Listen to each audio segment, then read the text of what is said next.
Well, I'm Ed Parco, and I'm here with Amy T. Meyer. And like we said, we are the hosts of Helping the Brave. Amy, thanks for being here today. Absolutely. Thank you as well. My pleasure. You want to bring our guest in? I do. Let Who is me. our guest?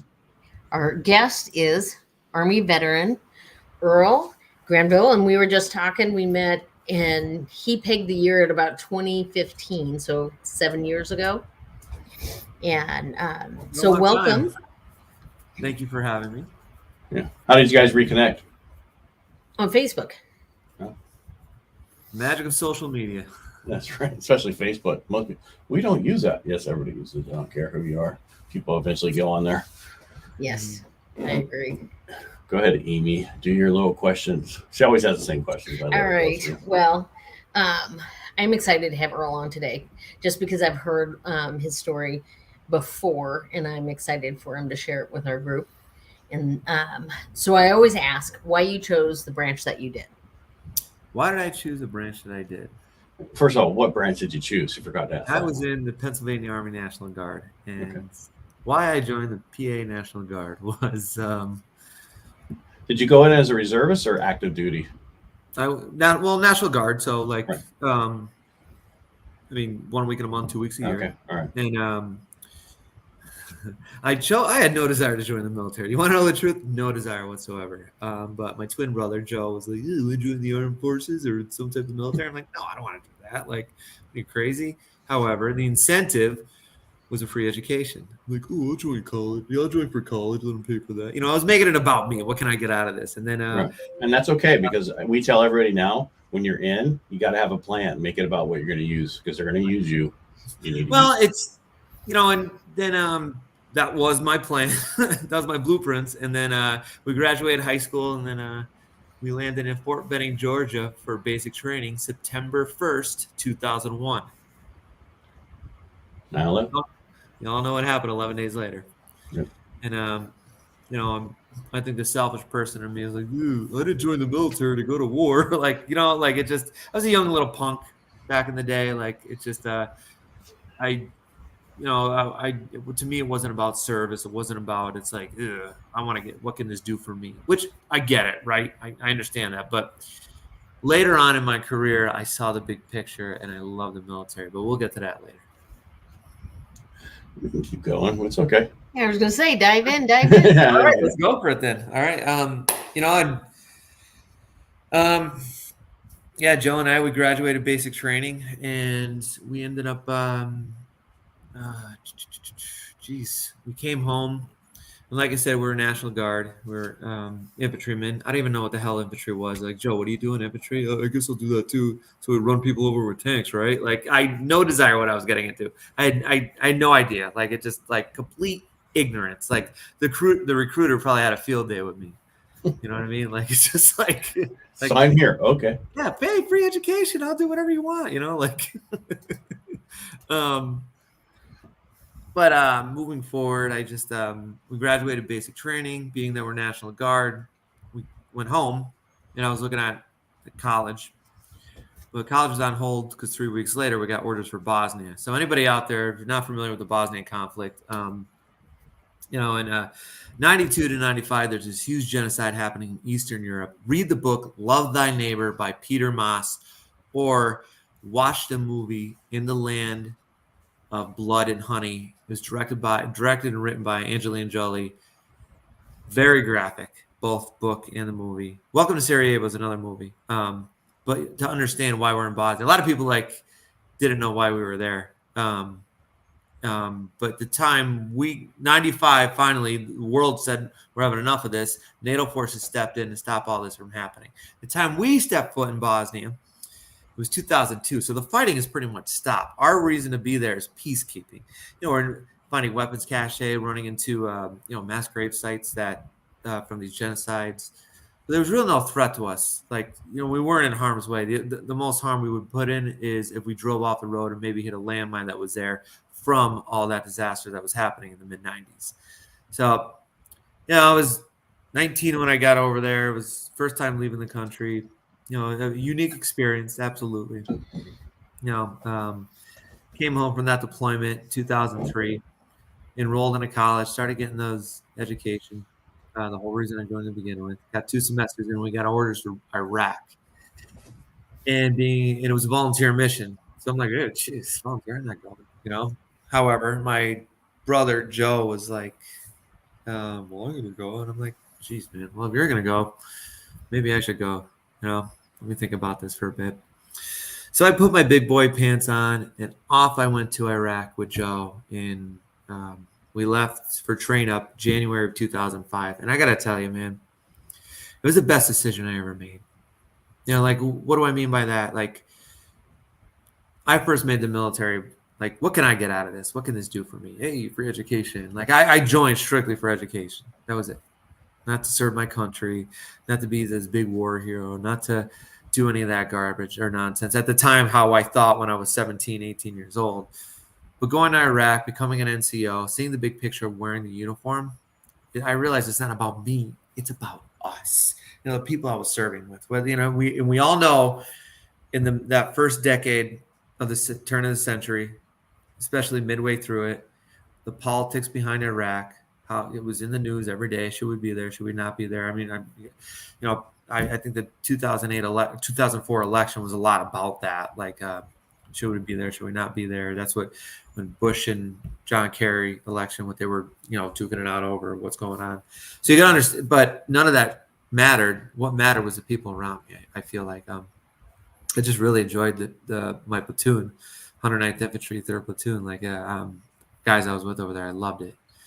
And then taking those leadership roles, it was just a whole different ball game of anything I ever experienced. So, I mean, we don't get me wrong, some difficult times over there. My battalion was split in half. We were Alpha Company in 3rd Platoon. And us in headquarters was in Al-Assad, Iraq, and then Bravo Company, which being we're guard, a lot of us know each other. Like, they were in Ramadi. And Ramadi in 2005 was pretty heavy. Yep. And a lot of my some of my friends got killed over there. Like Ryan Ostrom, he took sniper fire in August of 2005 and he was killed. And then September 19th, Billy Evans, Bradley fighting vehicle hit a roadside bomb. He was driving. He was killed in action. And then 9 days after that, September 28th was a big one. It was Staff Sergeant George Puglisi, Staff Sergeant Daniel Arnold, Sergeant Eric Slobodnik, PFC Oliver Brown, and Specialist Lee Wiegand. There, Bradley hit a white phosphorus IED. So you can, imagine what that was like. And for a National Guard unit, this is pretty heavy. You know what I mean? Like it's. I have a question for you. Sure. Because you joined with your brother, right? Did he get deployed at the same time as you, or somewhere else, or is he in the same unit? Yeah, we're in the same unit, but we're in different platoons. Okay. So we didn't see each other that much, But like I said, he was in Iraq. Like, he's the whole reason I went to Iraq. Right. Him and my cousin Paul, he was also with us too. So 3 Granvilles in this one unit, but we're all split up, and a lot of my high school buddies too. Like, it's like I said, it's National Guard. But like that big one, 7 people killed from little northeastern Pennsylvania. It's a loss is a loss, and it's as heavy as 1 loss or 20 losses. But I think the difference between active duty and National Guard is sometimes I think with these multiple losses, like what it does to a community. Does that make sense? Like, they're all from the same area, and so it totally makes sense. Amy muted because she got noise on her side. So sorry. Yeah. No biggie. So I feel like what this I understand what you're saying. It just affected the community so much greater because it was so many people from the area lost kid. Well, and I do see the difference. I mean, you talk about people's feelings about soldiers that they saw grow up from like kindergarten. Right. It is like, and I think of different times here at JBLM where we lost lots of soldiers from one unit or whatever, and it's devastating, but we don't know those kids or those men and women personally throughout their life. And so I could see a National Guard being far more devastating in that way. Yeah, heavy, man. It just affects the community a lot. And I remember coming home for leave later on that deployment, and flags are still half-mast. We're seeing names of the fallen, of my friends on businesses, remembering George, remembering Eric. It was just definitely hard times. And it's it's a struggle. But regardless of all that, this is still a job I wanted to do for the rest of my life. So Joe and I, we both re-upped in Iraq. He re-upped for 6 years. I re-upped for 3 years. Just small bites at a time. I figured maybe I'd change my mind in the future. But, at the end of the day, it's like, I should have just not just keep me there, man. Like it just, I loved it. And then we came home in summer of 2006, and I enrolled back into college. I got my associate's degree, started getting that education again. And when I graduated from Lackawanna College, like, what's next? All right, I was looking at the Fire Academy in Scranton, Pennsylvania. I was looking at maybe I could get more education because I still have that GI Bill that's left. Like, what's next? Okay. Well, then we got another warning order, another volunteer mission. This was Afghanistan, attached to a different unit, the 103rd Armored. And I'm like, screw it. I'll go on that deployment. Joe begged me not to go. He said, look, dude, I'm married. We want to have kids. This is my priority now. And I'm like, sorry, man, I'm cutting this cord. And off I went to Afghanistan. And on this deployment, we were what's called the Provincial Reconstruction Team, or PRT for short. Anybody out there who served, if you've heard of the PRTs over in Afghanistan. And our job over there was to help rebuild infrastructure that maybe the Taliban was building, or just making Afghanistan a better place for the locals over there, help paving roads, building wells for villages so they're not traveling far to get water, clean water. A very unique mission. And one of the things that my platoon was, we were the security force for the core PRT, which is made up of like civil affairs officers, U.S. civilian engineers. They weren't even like military. They would have meetings with local government and village elders. We would escort them to their meetings. They would have their meeting. We'd post security. And we'd pack them up and we head back. And if they were building on a site, we'd be security there in case the Taliban wanted to come out and play. Like, pretty cut and dry mission. I mean, like I said, our job was just making sure they're okay. Every person we escorted would sit in the backseat of our vehicle, except for one individual. This gentleman is named Major Scott Hagerty of Stillwater, Oklahoma, in the Army Reserve Civil Affairs Unit. I think his unit was 431. I can't really remember, but I saw on this 4-day mission on this town called Zormont in eastern Afghanistan, he was going to be in my vehicle. So I knew he was going to take that shotgun seat. Okay. I just got promoted to staff sergeant, learning to be a squad leader, but he wants to take my seat. So be it, man. Have at it. Tell you what, Major Hagerty, I'm going to put my gunner as a passenger in a different vehicle, and I'm going to gun for you today. That cool? Everybody's happy. No complaints. Drive forward. So the final day out there, we're escorting not just Major Hagerty, who's in charge of the vehicle at this point, but also an Afghan sub-governor and they were looking at a site of a school. And this site was, now, the way we took to get there was it was a dangerous route getting there. And we realized on the way back, we should take a different route. And so we pulled out our Blue Force trackers or our maps and found a different route. We were unfamiliar with it, but the way it was laid out, more open road, we could cruise a lot faster, no choking points, very much safer route from what we're looking at. And for the first time ever, I remember seeing bright green grass on this route. Like none of us were familiar with this route. So there's just like green vegetation and like anybody was over there, there's dust, it's a mountain climate, it's desert climate, depending where you are, but seeing all like multiple green vegetation and trees, I'm like, man, wow, this is a pretty cool area. Why don't we patrol here more often? Pretty neat. The next thing I remember, I saw nothing but black. When you put your head underwater It's like that faint noise you hear, or like when you clog your ears. Mhm. That's the best way to describe what I was hearing at the time. And I felt this momentum. And I remember saying to myself in that moment, what exactly is going on right now? Saying this in my head. The next thing I remember, I open my eyes, big, beautiful sky.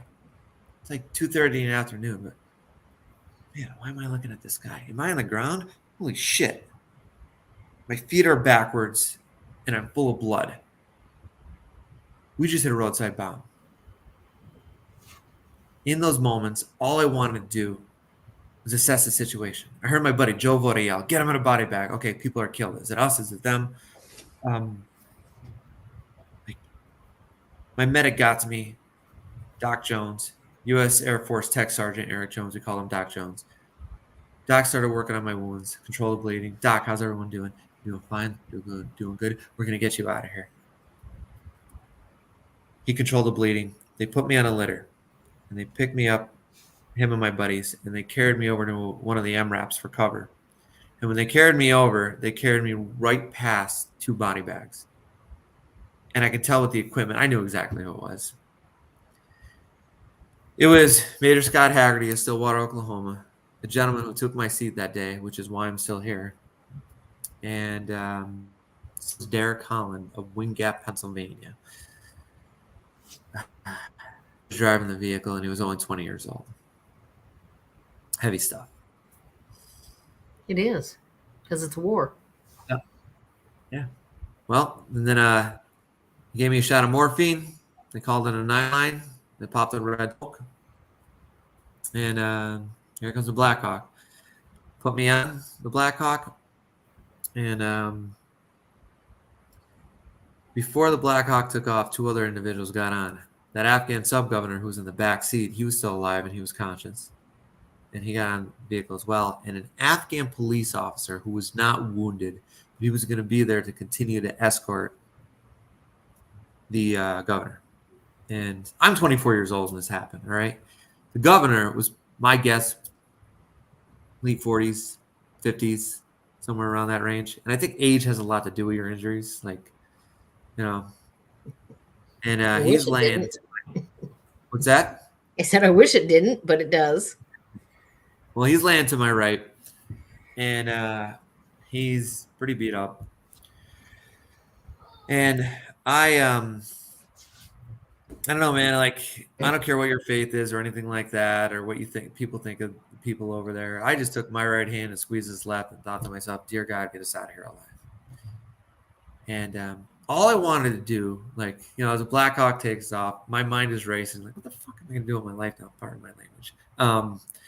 All I wanted to do was kind of sit up and look at my legs, right?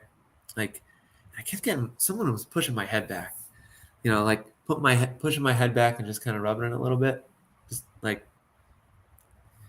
And a second time when I looked up to do it, second or third time, I finally looked up, and I'm thinking it's the door gunner of the Black Hawk, like he's a soldier, and it was that Afghan police officer. And we lock eyes, and he just motions at me to relax. And I thought that was pretty cool. Black Hawk takes to Bagram Air Base. They start working on my wounds. They start working on the governor's wounds, x-rays, all that stuff.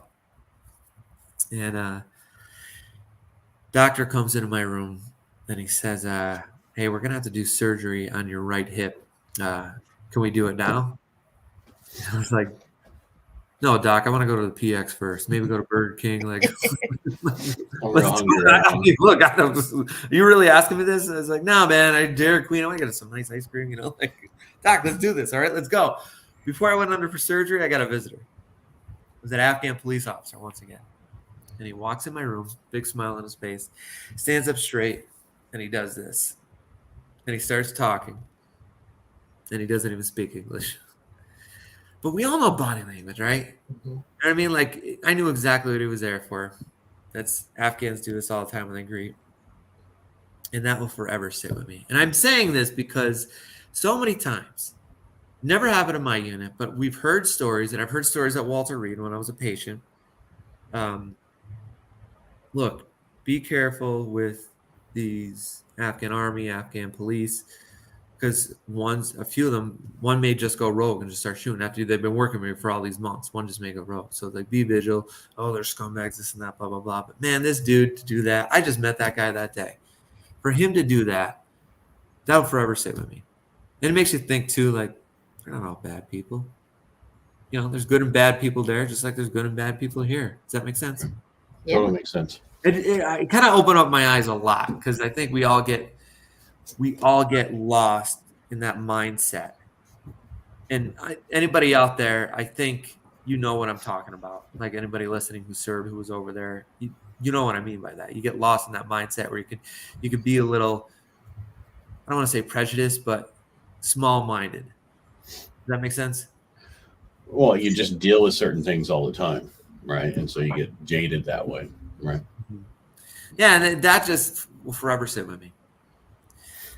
So I went under for surgery. I woke up to a nurse pulling my breathing tube out.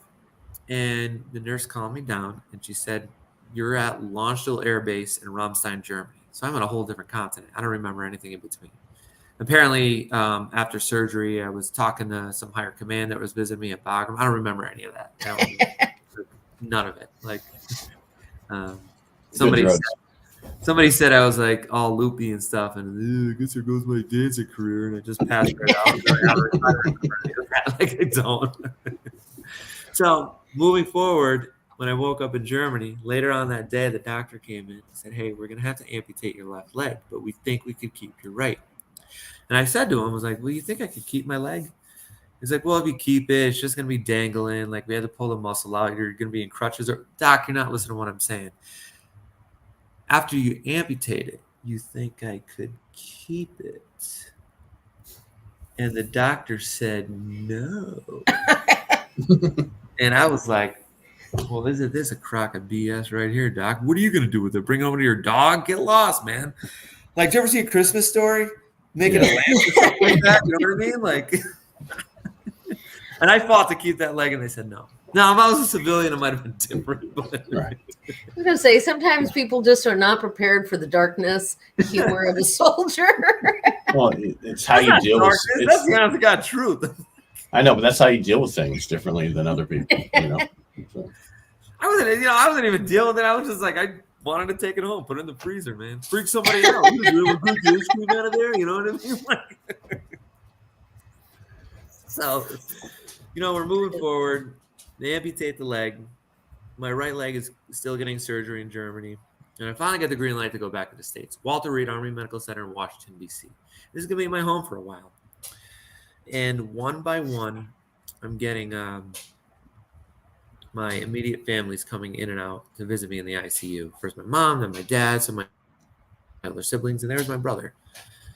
And my perspective is it's a reunion. I'm seeing everybody and smiling. And I'm obviously very different.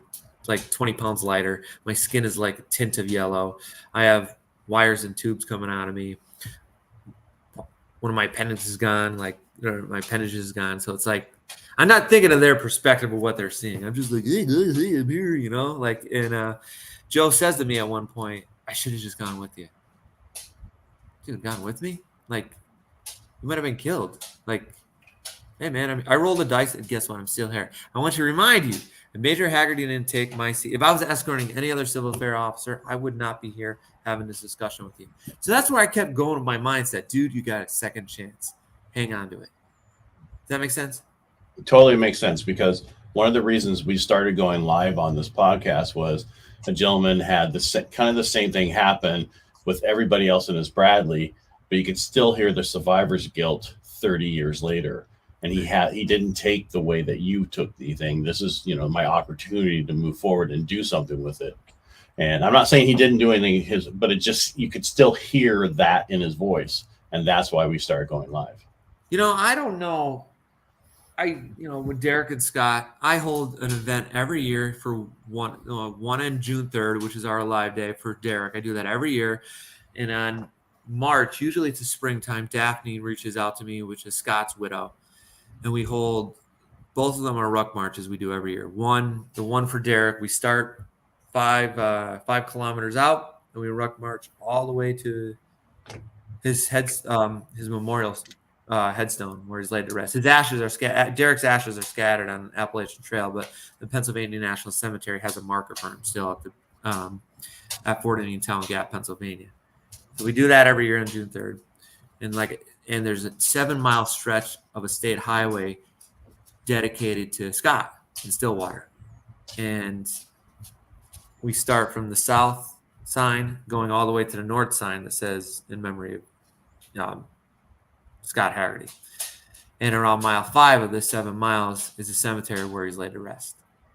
So I'm saying all this because, I talked about my friends in Iraq, but I think Derek and Scott, it's a little more personal to me because, I just lost a leg. They lost their lives. Does that make sense? Totally makes sense. And me being here as an amputee isn't really affecting my family. They're not here at all. That's obviously affecting their family. Mm-hmm. You know what I mean? So it's like, if anything, it's me showing them that, like, hey, look, I'm not going to forget them. And I'm very grateful, and I'm not going to forget them because it's the least I could freaking do. And anybody out there listening that may have survivor's guilt, think about that. Okay? I want you to keep that in your perspective of, like, survivor's guilt. Well, what are you doing about it? Are you seeing a counselor? Are you, I just started meditating earlier this year, and man, that helps so much with stress that I'm dealing with my everyday life of, speaking, grinding, school, all this other stuff. Stuff to think about out there. It might be untraditional, but hey, if it works, it works. And if you try it, if it doesn't work, well, back to the drawing board. What else can we do? And whatever works for you, it doesn't matter what it is. Right. As long as you're not like drowning yourself in alcohol or drugs or anything like that, or just random sex all the time, be healthy. What is a healthy outlet to help me cope what I'm dealing with? Does that make sense? It does. Random sex with your spouse, though, is totally okay. That's okay. Yeah. Of course, right? But you get what I'm saying. Totally get it. Part of me also as well was keeping in touch with Daphne and their kids, which is Scott's family, and Kathy, which is Derek's mother. So something to think about out there, guys. Reach out to them. They might really appreciate it. Well, and that's one of the things we talk about, the 22 that reach out to 22 different people a week, veterans, because just reaching out to a vet will help them get through whatever they're going through and might stop them from doing the other 22 things. Right. I agree with you. It's not about me. It's not about you. It's about us. But we're going to get back to that in a little bit. Well, we only got a couple minutes. So. All right. So let's move forward then. So, I went to Walter Reed. Like I said, my family was there. I learned how to walk, got my independence. Life was good. Medically retired as a staff sergeant. Got a job in Washington, D.C. Was visiting a girl back in Pennsylvania every other weekend. We moved in together for a little bit too. It's like back and forth, DC, Pennsylvania. I'm getting ready for a black tie event in just outside of Scranton, Pennsylvania. It's where she works at a hospital. The higher staff takes out the nurses and lower staff out for and I don't mean that in a disrespectful way, that doctors, and they're taking out the staff out for a nice black tie event a week before Christmas 2010. I get out of the shower, I put my suit pants on and a t-shirt, I'm in front of the mirror doing my hair, and all of a sudden my phone rings. I let it go to voicemail, finish doing my hair, wash a hair gel out, look at my phone, I see it's my mom, and listen to her voicemail. She's distraught on the other end. Boy, what's that about? So I call her back, and she's crying. Mom, what's the matter? Earl, I'm so sorry. Mom, what's going on? Earl, Mom, deep breath. What's going on? While on active duty, my twin brother, Staff Sergeant Joe Granville, takes his own life. Heavy stuff, man. How do I get this second chance at life and have my own twin brother take his away? The next day I had to go to Joe's house. There's his wife. There's his kids. And you can imagine the energy in this house. People are traveling in and out. Our friends from high school, our friends from the National Guard. Before Joe went active duty, AGR in the National Guard, he was a corrections officer to provide for his family. Some of his CO buddies were there. You can imagine all the apology, this grief, this confusion. How did this happen? How come we didn't see it happen? The next day I was like, I can't be like this. So what do we do now? Okay, I can't sit sadness. What's the next step? I pointed out to my cousin, Paul Granville, my best friend growing up, Dave Rivera. Both I served with in the Guard. We went up to the armory the next day. And there was my old Right-Hand Ensign, Staff Sergeant Peterson. He gave me he gave me a condolence, gave me a box. I took Joe's stuff out of his desk, put it in a box. All right, task at hand done. Sergeant Peterson, guard's gonna help with this funeral. All right, let's knock out this paperwork. Boom, task is done. I need you to go work with supply. It's gonna be an open casket. I want to make sure all Joe's awards are up to date on his uniform. My brother's Catholic, so I need you to go with his widow and work with staff at the St. Rosa Lima Church of Carbondale, work the funeral arrangements, and I need you to come with me. We're going to take my mother to Priest Funeral Home in Carbondale to start working on picking on a casket and working on those tasks. And I just started delegating all these tasks to people just to get the ball going. All this stuff had to get done, and I know nobody else wanted to do it, so I did it. But I'm not really processing anything that's going on. Does that make sense? Mm-hmm. Like I just knew all this stuff had to happen. When the day came to Joe's funeral, I got my dress blues, walked up to that casket, give him the final salute, and that's that. Now what? Idle hands is the devil, ladies and gentlemen. I'm going to tell you that right now. And my mindset, going to Iraq, I realized it's not about me, it's about us.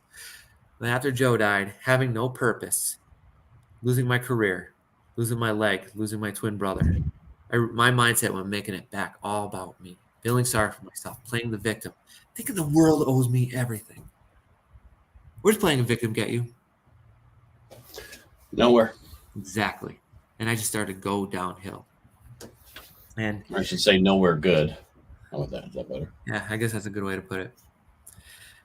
And I guess things started to turn around eventually. Getting to know Joe CO buddies. I've heard these names a million times. I got to know them. And then Joe told me all about these guys, and I'm finally meeting them, in such a tragic way. But one of them said to me, he's like, Joe was proud of the things you did. I went snowboarding out in Vail, Colorado, and I made the front page of the Vail Daily.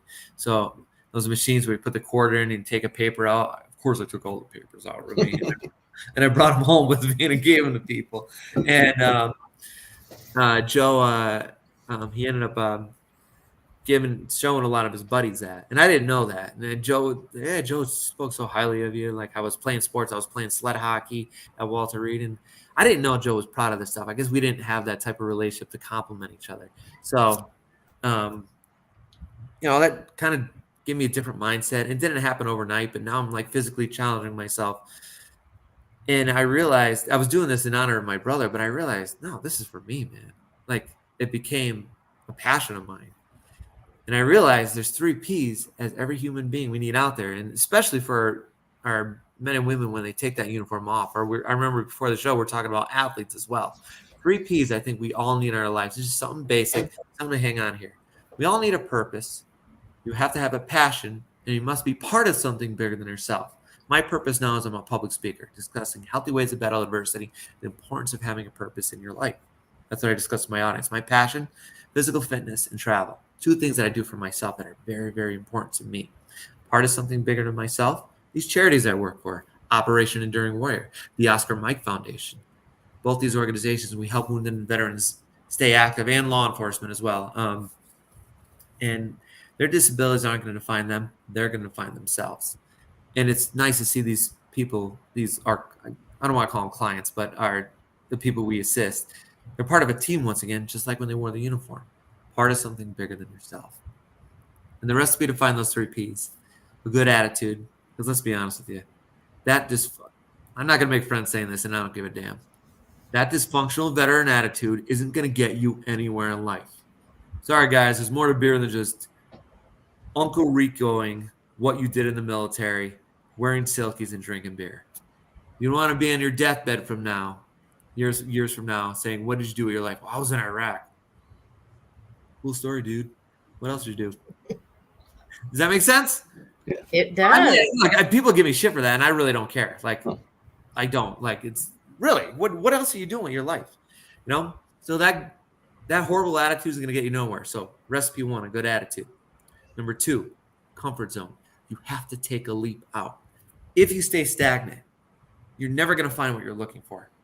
Okay? you have to take a leap out and find something else. Okay. And if you're too afraid and all your resources are used up and you don't know what's to go to next, that's the third and most important recipe. It's community. And that's everybody out there listening. Look, there's something I learned in Iraq. It's not about me. It's not about you. It's about us. These charities I work for now, it's not about me. It's not about you. It's about us. Okay. The weight of adversity, we don't have to carry alone. And that's what I think people need to understand out there. They're so afraid to be vulnerable. I'm a big bad Army Ranger. I'm a big bad Marine. I can handle this myself. I don't want to be vulnerable. Like, why not? Because I had to go talk. Vulnerable is too hard. I think people, I think they get it mixed up because to be vulnerable is courageous and brave and hard. Yeah. What's that second recipe? What do you talk? Comfort zone. Take a leap out. Look, the power of vulnerability and the right person listening to you, that's where change is going to happen. You know what I mean? You shouldn't be carrying that weight by yourself, because I guarantee it, there's so many people out there that care about you. And, it might not be your family. It's the reality of it. Some people, it might struggle with sharing stuff with their family, or their family doesn't know how to listen to it. But that's where you build relationships with the people, with your community, to understand you don't have to carry that weight alone. I look at these charities I work for. Okay? Like, it's everyday people just like you and me, just making a difference in other people's lives, where I feel like I'm getting more out of this than the people we're helping. Why is that? Because I'm part of something bigger than myself that's full of purpose. The first and third P we discussed. Does that make sense? Yep. Yes. There's a weight of adversity. We all carry it together. What are you laughing over there for, Amy? Yes. Well, I totally get it. See, I tell people, you called for air support. What's the problem? What's the problem with asking for help and getting, there's no, all of a sudden you have to have a problem asking for some other type of help. Right. Yeah, that's good. That's a good way to put it. You can take it. It's all yours. It's all yours. You can add it in there. Maybe I will steal that. But the weight of adversity. Well, you would know it more than me. I'm a Navy vet, so What do you mean? You still did work? No, I said you would know about air support more than me. Oh, I got you. Yeah. We never called for air support. My Iraq deployment, we had long convoys with 50. You got someone got that Blackhawk there for you. So I don't talk about it that much. But my first ever firefight, I didn't have to pull the trigger because I was in the vehicle commander. I was commanding one of the vehicles, and I watched a Blackhawk just flying. We had air support because how long the convoy was, and I watched this Blackhawk come in and just destroy one of the vehicles. It's like watching a movie. And I'm like, 3 days later, I re-upped my contract. I'm like, man, that was crazy. That was nuts. But I want to get back to adversity. We don't have to carry it alone. The weight of adversity that holds you down and stops you from enjoying life and stopping you to get out of bed. Look, it's not about me. It's not about you. It's about us. Don't carry it alone. And I got an example for that right here. So what this is Cindy the Cinder Block. And what Cindy represents is that weight of adversity that we all carry together. Guilt, stress, depression, anxiety. We look at what happened in COVID, okay? When COVID hit, isolate, stay home, don't go out, don't do what human beings are supposed to do and socialize, right? Or small businesses, you can't make money, get out there and make a living for your family, but our politicians are still putting money in their pockets. Sorry, had to get them. But what happened when the politicians failed us with that? Everyday people like you and me helping the community keep those small businesses alive. I saw it here in northeastern Pennsylvania. You know what I mean? I'm at Frank's place in Simpson, Pennsylvania, a restaurant I've gone to my whole life. They just started making food for people for free. Hey, here's what's on the menu today. It's just one big Monday. We're making nothing but pizza. Put it in your order and come pick it up. You know what I mean? The power of what community can do. And people just started donating money to Frank's place because they saw all the good they were doing. Other places like gyms started to fall apart. I'm a big fitness guy. So like when gyms started, they couldn't stay open. Community came into play to help keep those gyms afloat. Hey, let me pay your water bill. Let me pay this bill. Does that make sense? The power of what community can do. The wave of adversity that holds us down. Now, in the Oscar Mike Foundation, the other charity I work, one of the other charities I work for, we'll take this guy out. And I'll start off with it, and it gets pretty heavy. But as a team, I'll run like maybe a mile with it, mile or so. And I think it's time to take it off. Have a teammate help me. Have somebody in my community around me help carry it. So I'm not carrying it by ourselves. And that's the same up in here. The weight that we carry inside. Don't carry it alone. Some weight, I'm sure we can handle on our own. We can figure it out. I'm a big boy. I'm a big girl. We can get through this. But if that weight holds you down and it's there for days or weeks, it's time to understand that the power of being vulnerability. It could save your life, whether it's a counselor, a professional, or just a battle buddy. You get the idea, right? Because it's not about me and it's not about you. It's about us. So how many times you've given this speech? A million. That's what I do for a living. Podcasts and Correct. No, I mean it's great. I mean it's great. I mean, And thank you for sharing it with our audience. yeah, no problem. But yeah, no, I agree. I think that is a great message, and I agree on everything. I mean, I think I work for the Travis Manion Foundation. We have very similar principles, and but it's like we had talked about before. It's finding all the tools around us, Right. you know, and connecting all the different people to the right services, and not having these silos that we have in the different nonprofits that are out there. You know, there's one thing I want to explain too for anybody out there. Service doesn't end when you take that uniform off. You know, I learned helping my brothers and sisters in arms that were once in arms. I found it in this charity work I do. You know, in Operation Enduring Warrior, we wear a uniform. We wear multicam and a little assault pack and a gas mask with Kevlar as we do these Spartan races, helping our wounded and disabled veterans go through these courses or whatever the mission is. You know, and I had to earn a spot to get there, to earn that gas mask to be a part of this team. You know, and I think one of the common factors that we call each MAP member, we call ourselves MAP members. Each MAP member has is the first thing to be a MAP member, you have to be current or prior military or law enforcement or first responders, because we just opened the door for them as well. So there is that connection and bond where you could have something to relate to. But what this did for myself, it gave me purpose and it gave me a mission. And also here I am making sure I'm in physical top shape to help these men and women and whatever they're requesting us to help them get through, whether it's a Spartan race or maybe climb Mount Rainier or some other adventure program that we do. So it's like my point is, like, service doesn't end. Find what works for you. Now, I'm not saying you have to go out and run marathons with people to find your purpose once again or be a part of something, but find what works for you that's something healthy to help our community. It doesn't even have to be a veteran. You know, it could be anything. I was working at the soup kitchen for a little while after my brother died. It gave me a different perspective on life, seeing people come and asking for food, where I just think, you know what, I'm doing all right. Does that make sense? Yeah, it does. It's not about you, it's about us. Exactly. Just had to get that in there.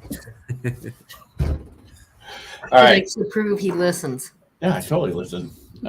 And that's why I totally heard everything you said today, and it's a great message. I mean, and more people need to have that type of message, because a lot of people, they don't have purpose. That's the one thing you don't have when you get out. Most people, when they get out of the service, is they lose their purpose. And for them to find that purpose is hard for them sometimes, especially if they've been in combat and other things. So right. The fact that you found it and you talk about how you found it and where you can go to get it, and help yourself, just reach out. Like you said, community, it's very important. And Earl, I want to thank you for being on the show today. Is there anything else you want to say before we go?